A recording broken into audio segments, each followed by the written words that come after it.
We received a call down south of Chandler in a subdivision off of FM 315 south of a shooting that had occurred, and there were two victims that had been shot. And then by the time we arrived and started the investigation, Beverly and Gabriel McBride had been killed. Beverly was a 17-year-old daughter of Gabriel, and they were at their home there off of FM 315 south of Chandler. We started working the case and come up on a whole lot of dead ends, and the case unfortunately went cold. We continued working and continued digging in, and just really wasn't getting anywhere at all. We actually had some information brought for us, and investigator Sherry Powers with the sheriff's office back in 2025 started working the case along with the Texas Rangers. And the Texas Rangers and the Henderson County District Attorney's Office was working this case with us hand in hand. Back when it started in 2018, we actually had a command post set up up here at the sheriff's office. I mean, we for weeks and weeks, that's the only thing we focused on, and then it unfortunately went cold. So then we was able to gather some information, and Investigator Powers and the Rangers office was able to work with some Oklahoma law enforcement agencies, and we were able to track down what we believed at the time to be the firearm that was used to kill Beverly and Gabriel. We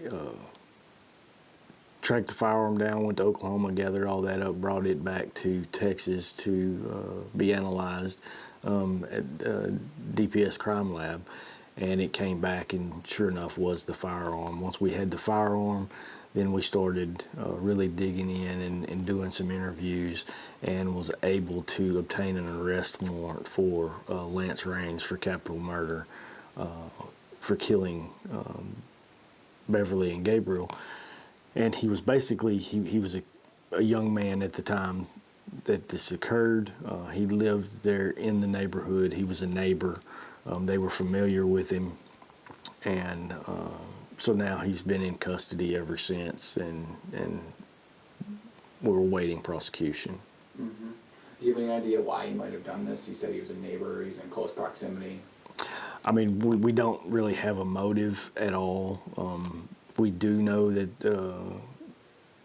there was marijuana missing from the house, so I mean, all we can put together at this point is, I mean, he may have went over there for the marijuana and ended up killing both of them. Mm-hmm. You said the firearm was the key piece of this. What kind of led you to that? I believe there was something that might have been his grandfather's firearm. Yes.